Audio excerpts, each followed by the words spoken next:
in the forgotten town of Alma, Kansas, where the wind whispers secrets through rusted cemetery gates, St. John's Cemetery hides a legend that chills the blood. The Devil's Chair, a blackened stone throne beside an ancient well, promises answers to those who dare sit in it at midnight, but at a price. Elliot Harper, driven by an insatiable hunger for the truth behind urban legends, can't resist its call. Whispers from the well speak his name, offering glimpses of the missing Clara Boone, Daniel Weaver, and others lost to its depths. Shadows move where none should, and photographs reveal figures that weren't there.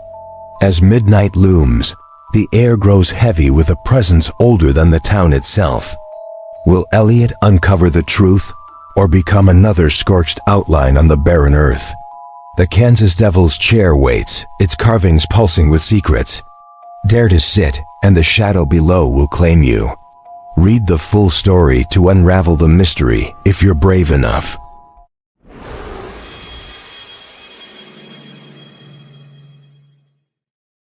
The air in Alma, Kansas, hung heavy with the scent of dry grass and forgotten promises. The town, a speck on the endless prairie, seemed to teeter on the edge of oblivion, its streets lined with weathered clapboard houses and a single gas station that flickered like a dying star. Beyond the town's sparse limits, St. John's Cemetery crouched in the shadow of a low hill, its iron gates rusted and sagging, as if inviting visitors to step into a place where time had grown tired. The cemetery was a patchwork of crumbling headstones, some tilted like drunken sailors, others swallowed by the earth. A faint wind stirred the brittle leaves of a lone cottonwood tree, its branches clawing at the gray October sky. The atmosphere was thick with an unspoken weight, as if the ground itself held secrets it was too weary to keep. Elliot Harper stood at the cemetery's entrance, his boots crunching on the gravel path. At 27, he was lean and wiry, with dark hair that fell into his eyes and a notebook perpetually tucked under his arm. His fascination with urban legends had started as a child, listening to his grandmother's tales of haunted bridges and phantom hitchhikers. Now, it was his obsession, his reason for crisscrossing the country in a battered pickup truck, chasing stories that most dismissed as campfire fodder. The Kansas Devil's Chair had called to him for months, its legend a siren song of mystery and dread. He'd read about it on obscure forums, in yellowed newspaper clippings, and in the cryptic emails of a contact known only as Wraithseeker. The chair, they said, was no mere gravestone. It was a portal, a cursed seat tied to an abandoned well deep in the cemetery's heart. Sit in it at midnight, the stories whispered, and the devil himself would claim you. Or worse, you'd vanish, leaving nothing but your shadow burned into the earth. Elliot adjusted his backpack, the weight of his flashlight, recorder, and camera reassuring against his spine. He wasn't alone today, a fact that both comforted and irritated him. Behind him, Mara Ruiz leaned against the gate, her arms crossed and her dark eyes scanning the cemetery with a mix of skepticism and unease. Mara, a freelance photographer who joined Elliot's expeditions after a chance meeting at a haunted hotel in Oklahoma, was his reluctant partner in this venture. Her sharp wit and knack for capturing the uncanny in her lens made her invaluable, but her insistence on questioning every legend drove Elliot up the wall. "You sure about this one, Harper?" Mara asked, her voice cutting through the stillness. "This place looks like it's been dead longer than the people buried here." Elliot grinned, though the chill in the air made his teeth ache. That's the point. The creepier the setting, the better the story. Mara snorted, pushing off the gate to follow him, or the bigger the waste of time. "You really think some old chair is a hotline to Satan?" "Not Satan," Elliot corrected, stepping over a gnarled root that snaked across the path. "Something older. The legends say the chair is tied to a well that has been here since before the town was founded. People used to throw offerings into it, coins, bones, even blood, to appease whatever lived down there. Then someone built the chair over it, like a seal or a trap. Mara raised an eyebrow, her camera dangling from her neck. And you believe that? I believe there's something worth finding out. Elliot's voice was firm, but a flicker of doubt danced in his chest. He'd chased enough legends to know most ended in disappointment. A creaky floorboard mistaken for a ghost, a shadow that was just a tree. But the devil's chair felt different. The stories were too consistent, too specific. Too many people had gone missing. The path wound deeper into the cemetery, the headstones growing older and more weathered. Some bore names faded to illegibility. Others were marked with crude crosses etched by hands long gone. The air grew colder, a dampness settling into Elliot's bones. He glanced at Mara, who was snapping photos of a cracked mausoleum, its door ajar like a mouth caught mid-scream. She didn't believe in the supernatural, not really, but she had a nose for trouble. If she was here, it was because she sensed something too. There, Elliot said, pointing to a clearing ahead. The abandoned well sat at the center, a squat, stone cylinder barely 3 feet high, its mouth covered by a slab of weathered granite. Vines snaked over its surface, their tendrils curling like fingers clutching a secret. The well was unremarkable at first glance, its stones moss-covered and crumbling, but there was something wrong about it.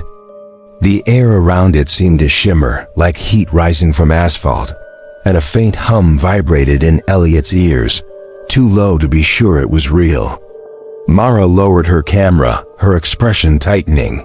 "Okay, that's weird. You feel that?" Elliot nodded, his pulse quickening. The chair's supposed to be right next to it. He stepped forward, his eyes scanning the clearing. There it was, the devil's chair. It wasn't a chair in the traditional sense, but a rough-hewn slab of stone carved into a crude seat, its backrest adorned with faint, spiraling etchings that might have been words or symbols. It sat directly beside the well, so close that one armrest nearly touched the stone rim. The chair was blackened in places, as if scorched, and the ground beneath it was barren, not a blade of grass daring to grow. The legends claimed that anyone who sat in it at midnight would hear whispers from the well, voices that promised answers or doom. Some said the chair was a throne for something that wasn't human. Others said it was a trap, luring the curious to their end. Elliot's fingers itched to open his notebook, to jot down every detail, but he forced himself to stay still. The air felt thicker now, pressing against his skin like a warning. He glanced at Mara, who was circling the well, her camera clicking furiously. "These carvings," she said, crouching to inspect the chair. "They're not random.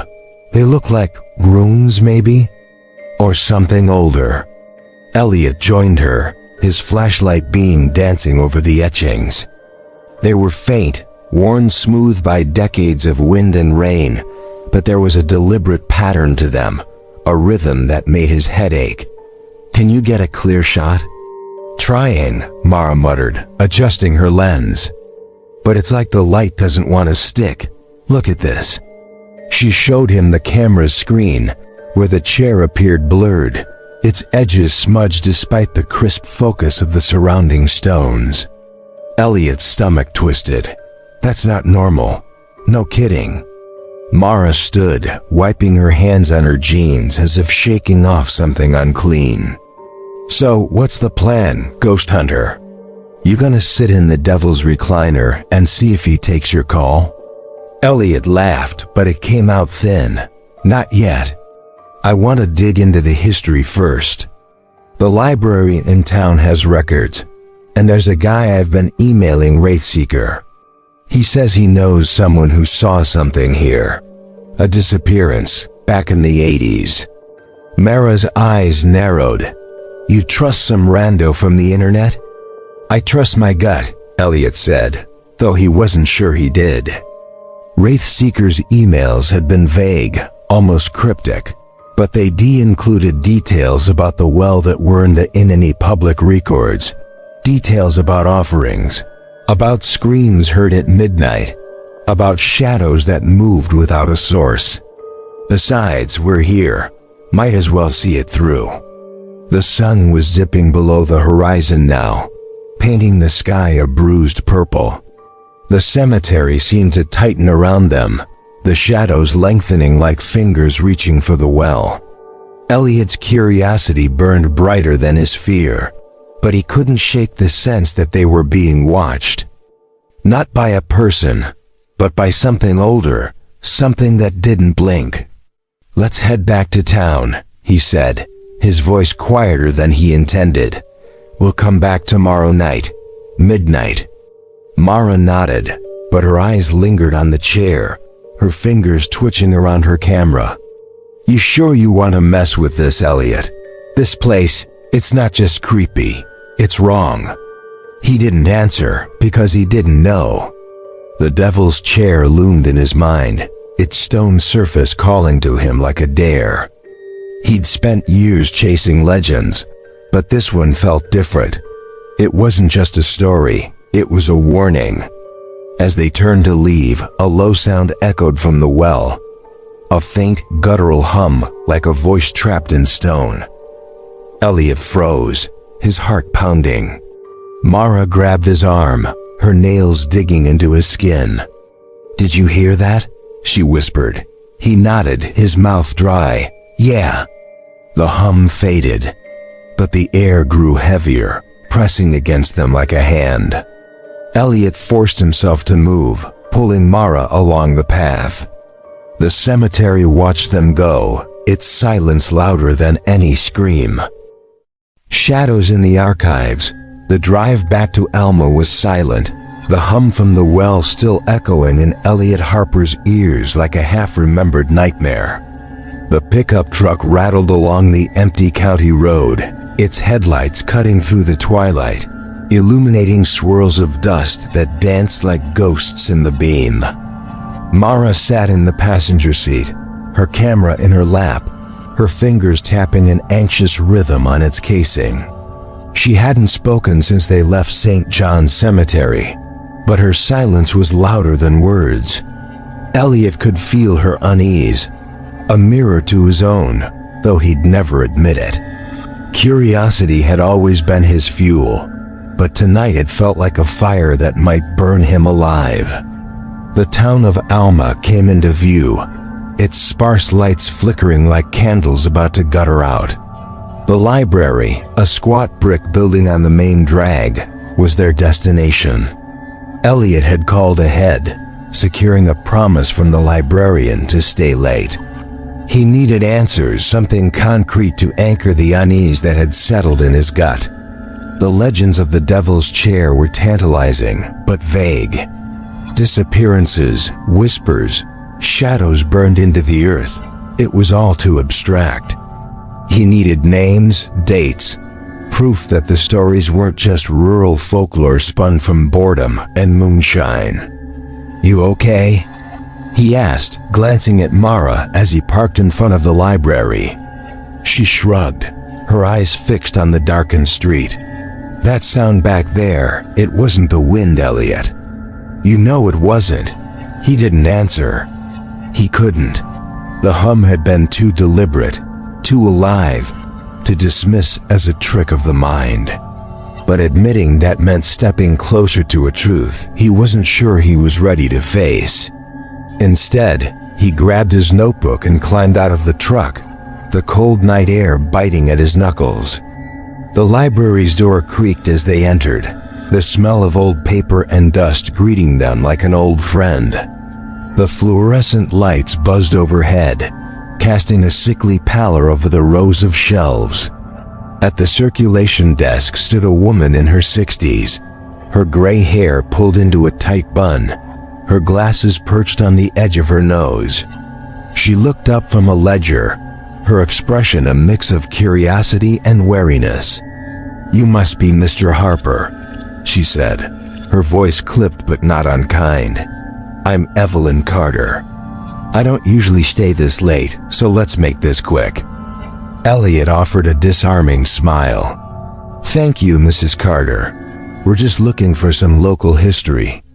Old records, maybe newspaper archives, anything about St. John's Cemetery." Evelyn's eyes narrowed, her fingers pausing on the ledger.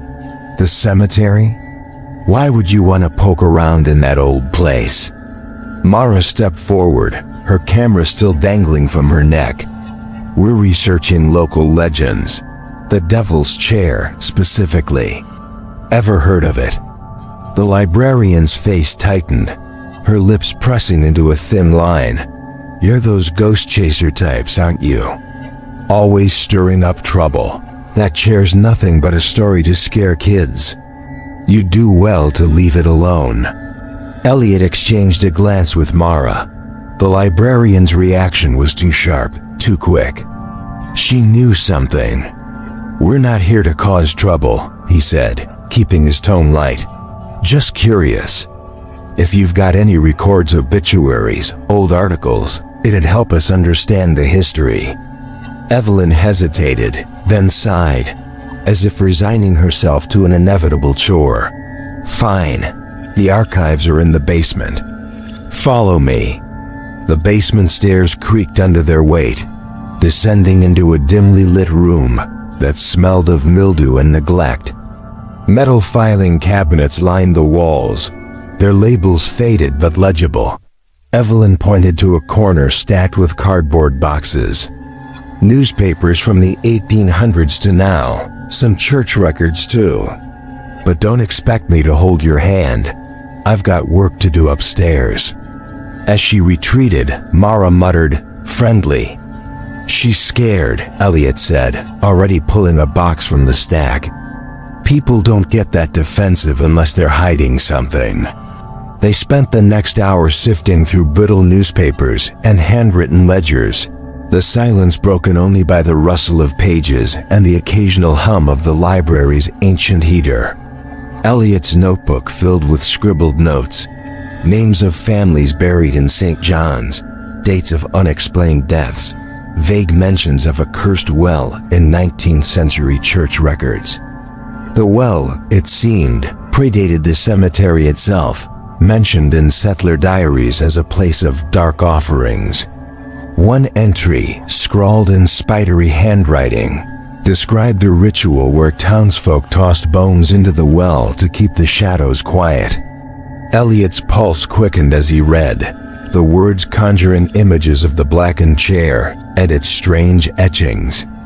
Mara, meanwhile, found a stack of articles from the 1980s, her fingers pausing on a headline, "Local teen vanishes near St. John's Cemetery." She slid the paper toward Elliot. "This sound familiar?"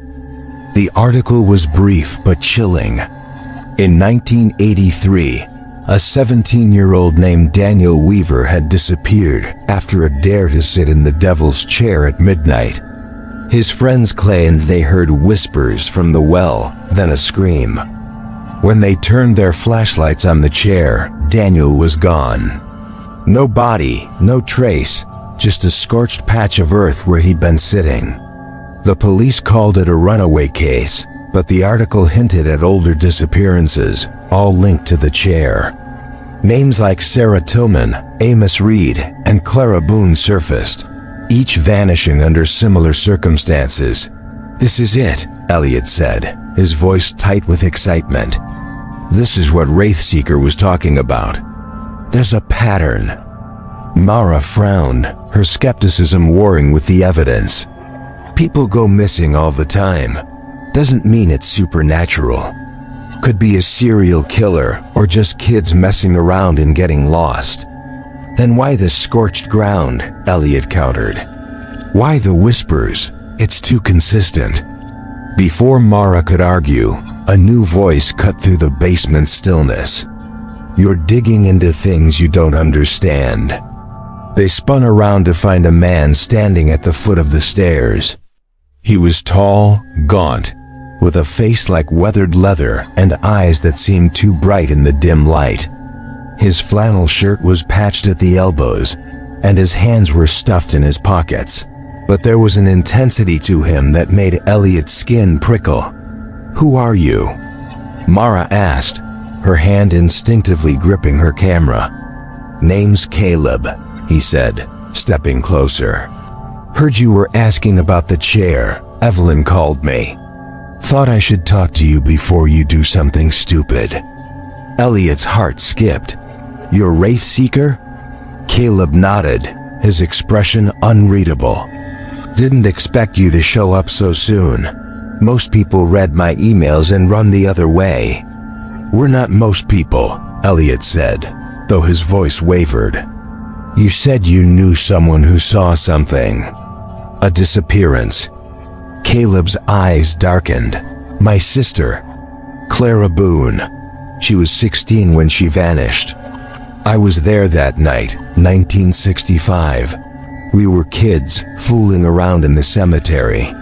She sat in the chair on a dare. I heard something, like voices coming from the well. Then she screamed and she was gone. Nothing left but a burn mark." Mara's skepticism faltered, her fingers tightening on her camera. "You're saying she just disappeared? No trace?" Caleb's jaw clenched. "I spent years looking for her. Dug through every record, every story. The chair's real, and so's the thing it's tied to. It's not a devil, not like the stories say. It's older, hungrier." Elliot's notebook trembled in his hands. "What do you mean, hungrier?" Caleb hesitated, as if weighing how much to reveal. "The well's been here longer than Alma. The settlers found it, thought it was sacred at first. Built the chair to market, to keep people away. But it doesn't keep things in, it calls them out. Every few decades, someone sits in that chair, and the well takes them. Not their body, their soul, their shadow." Mara scoffed, but it lacked conviction. "You expect us to believe that?" "Believe what you want," Caleb said, his voice low. "But I've seen the burns. I've heard the whispers. And I've felt it watching me ever since that night." The basement seemed to shrink, the air growing colder. Elliot's mind raced, piecing together Caleb's story with the articles, the settler diaries, the hum they'd heard at the well. It was too much to dismiss, but too wild to fully accept. He needed more proof, not just stories. "We're going back tomorrow night," he said, meeting Caleb's gaze. "Midnight. I want to see it for myself." Caleb's face hardened. "You sit in that chair, you're not coming back. Not the same anyway." "Then come with us," Mara said, surprising Elliot. "If you know so much, help us figure out what's going on."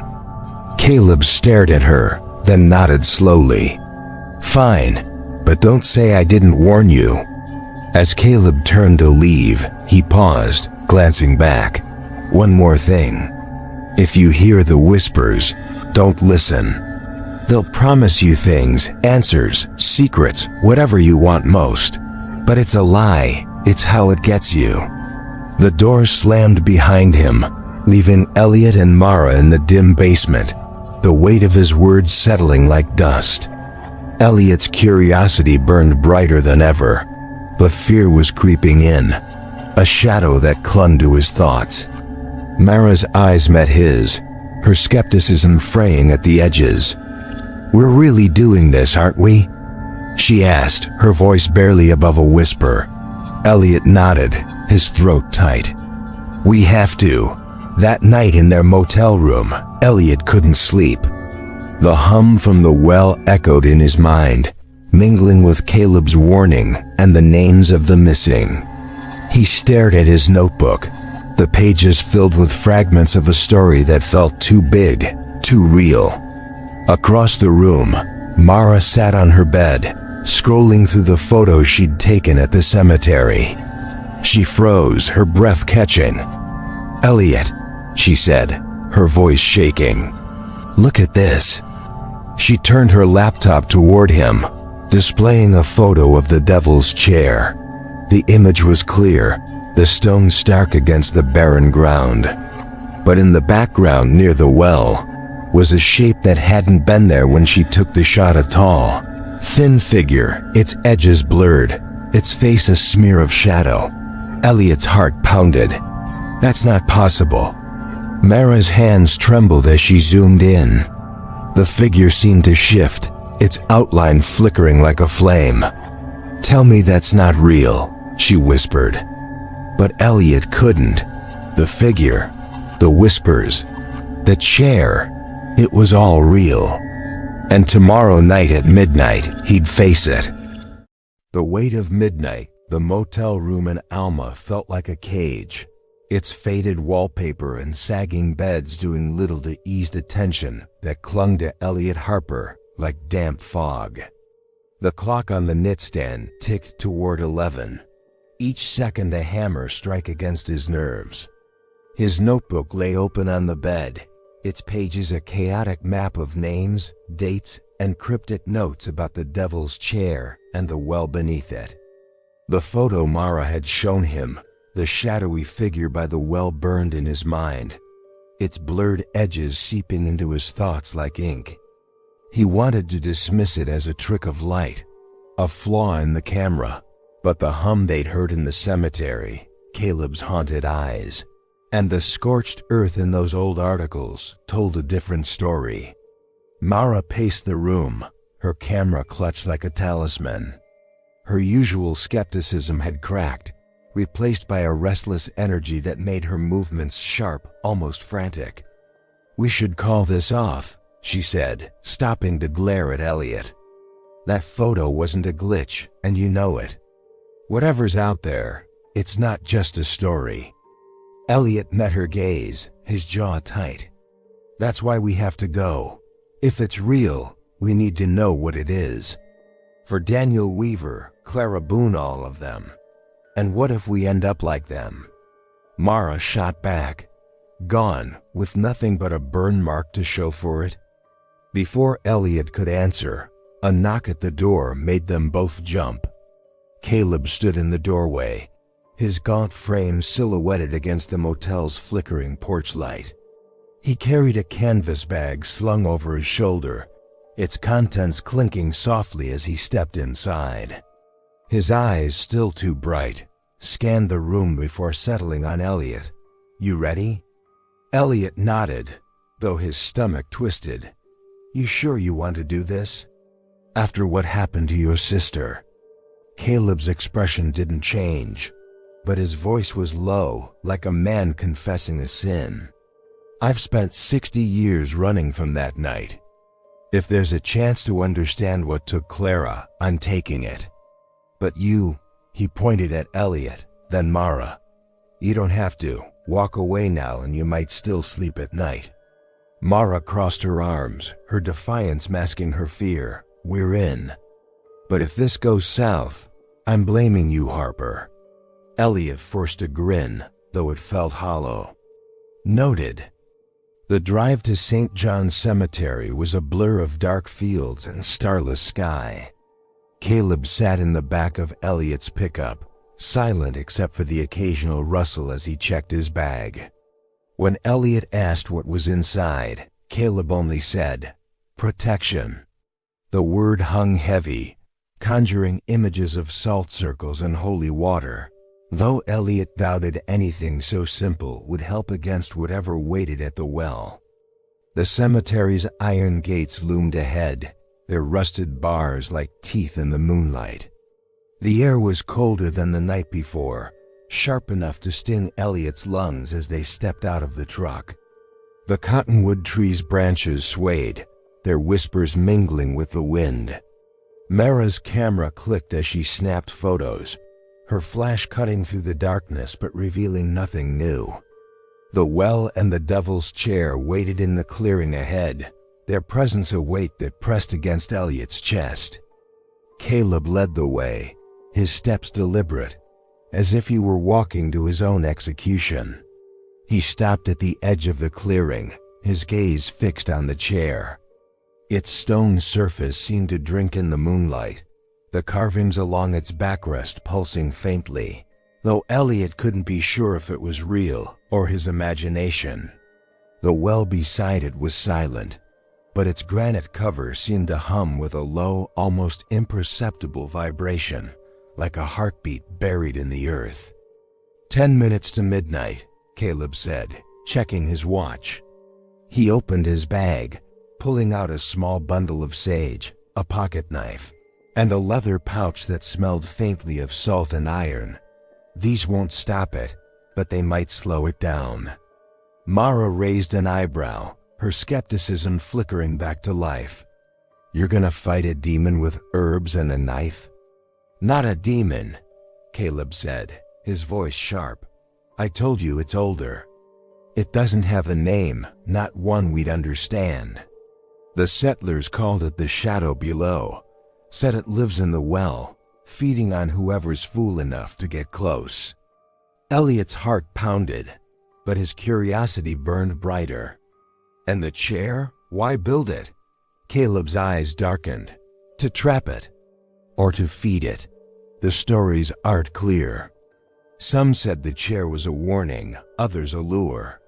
Either way, it's been taking people for centuries. Elliot stepped closer to the chair, his flashlight beam dancing over its surface. The carvings seemed clearer now, their spiraling patterns forming shapes that tugged at his memory symbols from the settler diaries, maybe, or something older. He reached out, his fingers hovering over the stone, but Caleb grabbed his wrist. Don't touch it, he snapped. Not yet. Elliot pulled back, his skin prickling. What happens at midnight? Caleb's voice was barely a whisper. The well wakes up. You'll hear it voices, promises. It'll know what you want, and it'll use it against you. Mara's camera flashed again, but she froze, her breath catching. Elliot, look. She pointed to the ground near the chair. The barren patch where no grass grew was darker than before, almost liquid in the moonlight. And in its center was a faint outline, a human shape, scorched into the earth. It hadn't been there yesterday. That's new, Elliot said, his voice tight. He knelt, his fingers brushing the edge of the burn. The ground was warm, almost pulsing, and for a moment, he thought he heard a whisper, a low, guttural sound, like words spoken underwater. Mara backed away, her camera trembling in her hands. We need to leave, now. But Elliot couldn't move. The chair called to him, its stone surface both a threat and a promise. He'd spent years chasing legends, always one step behind the truth. This was his chance to know, to see. He stood, his decision crystallizing despite the fear clawing at his chest. I'm sitting in it. Caleb's face twisted, a mix of anger and resignation. You're a fool, Harper. Maybe, Elliot said, his voice steady now. But I need to know. Mara grabbed his arm, her nails digging in. Elliot, don't. This isn't a game. That photo, the burns, the stories, it's real. I know it's real, he said, meeting her eyes. That's why I have to do this. For Clara, for Daniel, for all of them. If there's something in that well, I'm going to face it. The clock on Caleb's watch beeped, a sharp sound that cut through the night. Midnight. The air changed, growing thick and heavy, like a storm about to break. The hum from the well returned, louder now, a chorus of whispers that seemed to come from everywhere and nowhere.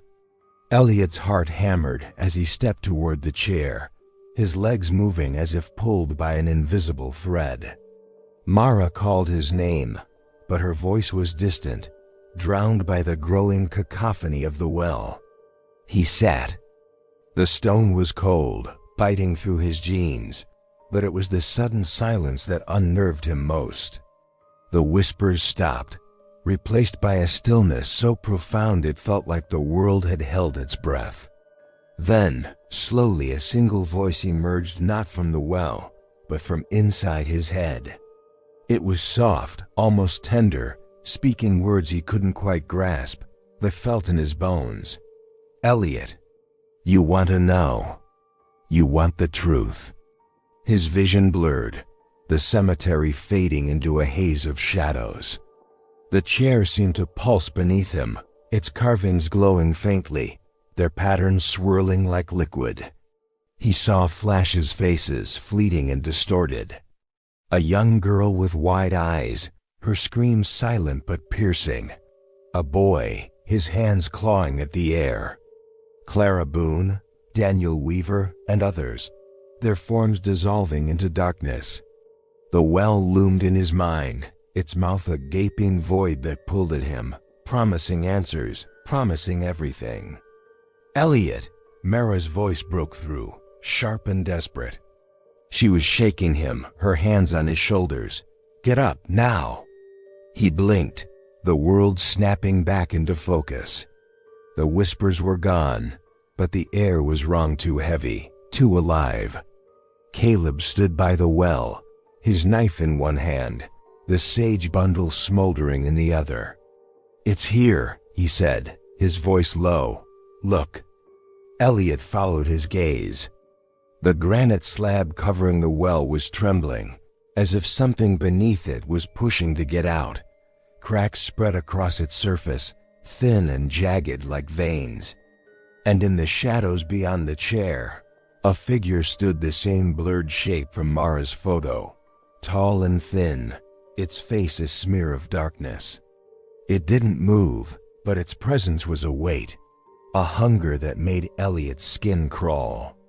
Mara's camera flashed and the figure vanished, but the cracks in the slab widened, a low groan echoing from the well. Caleb tossed the sage into the clearing, its smoke curling upward like a barrier. "We need to go," he said, grabbing Elliot's arm. "Now," but Elliot couldn't move. The chair held him, not with force, but with a pull he couldn't explain. The voice returned, softer now, promising secrets, promising Clara's fate, promising the truth he'd chased his whole life. His hand reached for his notebook, as if to write down what he heard, but Mara yanked it away, her eyes blazing. "Don't listen to it," she shouted, pulling him to his feet. The chair released him, and he stumbled, the world tilting as the whispers faded. The slab on the well shuddered, a final crack splitting it in two. They ran, the cemetery blurring around them, the shadows seeming to chase them through the graves. The truck was a beacon in the darkness, and they piled in, Caleb slamming the door as Elliot gunned the engine.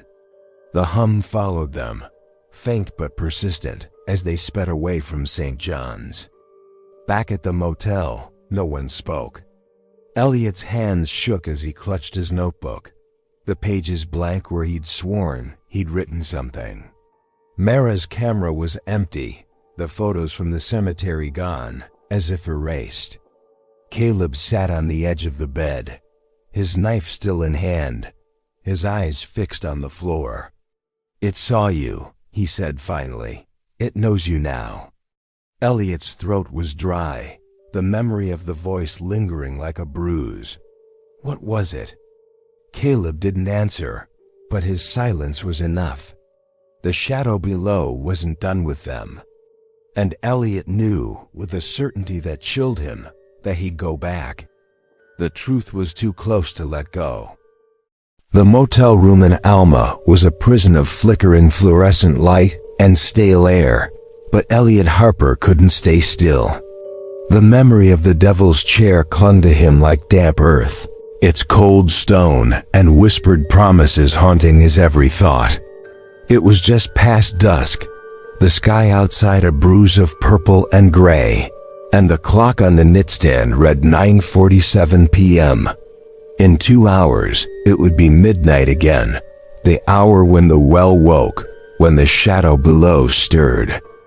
Elliot's notebook lay open on the bed, its pages filled with frantic scribbles, names of the missing, sketches of the chair's carvings, and fragments of the voice that had spoken inside his head. You want to know. You want the truth. Mara sat cross-legged on the floor, her camera dismantled as if taking it apart could erase the memory of the vanished photos. Her eyes were red-rimmed, her skepticism shattered by the shadowy figure and the cracked slab over the well. We can't go back, Elliot, she said, her voice raw. You sat in that chair, and it saw you. Caleb said it knows you now. Caleb, hunched in a chair by the window, nodded without looking up. His knife lay on the table, its blade catching the light, and the leather pouch of salt and iron rested beside it. She's right, he said, his voice heavy with 60 years of guilt. You felt it, didn't you? The pull. It's got a piece of you now. If you go back, it'll take the rest. Elliot's hands shook as he closed his notebook. He wanted to argue, to cling to the rational part of himself that had chased legends across the country, debunking half of them with a flashlight and a notepad. But the voice in the chair had been real, its words burrowing into his mind like roots. It had promised answers about Clara Boone, Daniel Weaver, the others who'd vanished. About the well and the thing that lived in it.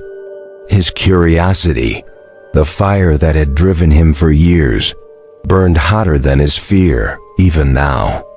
I have to go back, he said, standing. I heard it, Mara. It knows what happened to them. If I don't face it, I'll spend the rest of my life wondering. Mara shot to her feet, her face a mix of anger and fear. And what if you disappear? You think I want to be the one explaining that to the police? Or worse, watching you vanish into that thing? Caleb's eyes met Elliot's, a flicker of understanding passing between them. You won't change his mind, he said quietly. I was like him once, thought I could outsmart it. Thought I could save Clara. He stood, grabbing his knife and pouch. But I'm not letting you go alone. If we're doing this, we do it together. Mara hesitated, then grabbed her camera, reassembling it with quick, practiced movements. Fine, but if we die, I'm haunting you, Harper. The drive to St. John's Cemetery was silent, the weight of their decision pressing down like the starless sky. The iron gates creaked as they entered, the cottonwood trees' branches clawing at the air. The path to the clearing felt shorter tonight, as if the cemetery itself was eager to pull them in. The well and the devil's chair waited, the cracked granite slab over the well glinting in the moonlight, the chair's blackened stone seeming to pulse with a life of its own. Elliot's heart pounded as they approached, the hum from the well already vibrating in his bones. The air was thick, charged with an energy that made his skin prickle. Mara's camera clicked, her flash illuminating the clearing but revealing nothing new yet. Caleb scattered salt in a rough circle around the chair, muttering words under his breath that sounded like a prayer, though Elliot doubted any god was listening. It's almost time, Caleb said, checking his watch. 5 minutes to midnight. If you're sitting in that chair when it wakes, there's no going back. Elliot nodded, his throat dry. He stepped toward the chair, its carvings glowing faintly, their spirals twisting like eyes watching him. The scorched outline on the ground was darker now, its human shape more defined, as if waiting for him to fill it. Mara grabbed his arm, her grip tight. Don't, she whispered. Please, but Elliot's curiosity was a tide, pulling him under. He shook her off gently, his eyes locked on the chair. I have to know, he sat. The world fell away. The stone was ice against his skin, but it wasn't the cold that stole his breath. It was the silence absolute, suffocating, like being submerged in black water. Then the whispers came, not one voice but many, overlapping in a chorus that clawed at his mind. Elliot, you seek the truth. We know it. We hold it. Come to us. His vision blurred, the cemetery dissolving into a void. The well loomed before him, its cracked slab gone, its mouth a gaping maw of darkness. Faces flickered in its depths. Clara Boone, her eyes wide with terror. Daniel Weaver, his mouth open in a silent scream. Others, countless others, their forms dissolving into shadow. The voices grew louder, promising answers, promising everything he'd ever wanted. All he had to do was step forward into the well. Elliot! Mara's voice was a lifeline, sharp and desperate. He blinked, the clearing snapping back into focus. Mara was shaking him, her face pale, her camera dangling from her neck. Caleb stood by the well, his knife raised, the salt circle glowing faintly as if lit from within. The slab was trembling, cracks widening, a low groan rising from the depths. "It's coming," Caleb shouted. "Get him out of there." But the chair held Elliot, its stone seeming to meld with his skin. The voices surged, no longer promising but commanding. "Come to us, become us." He saw the shadowy figure from Mara's photo, standing at the edge of the well, its form clearer, now tall, impossibly thin, its face a void that pulsed with hunger. It reached for him, its fingers like smoke, and Elliot felt a pull, not just on his body but on something deeper, something essential. Mara yanked him from the chair, her strength surprising him. He stumbled to the ground, the connection breaking, but the voices didn't stop. The slab shattered, pieces falling into the well, and a gust of air rushed upward, carrying a stench of decay and something older, something wrong. The shadowy figure grew, its form stretching to fill the clearing, its presence a weight that pressed against their minds. "Run!" Caleb roared, tossing the smoldering sage into the well.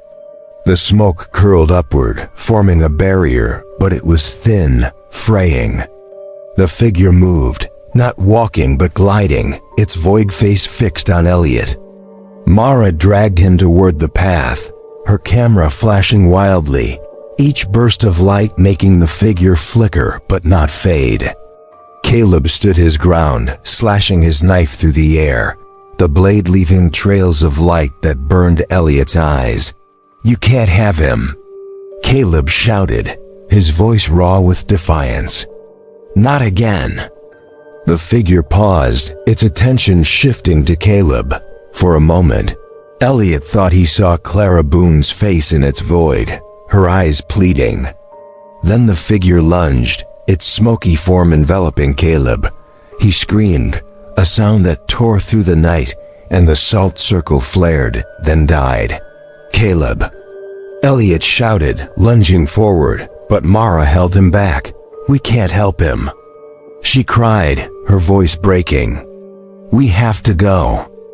The well roared, a sound like 1,000 voices screaming in unison.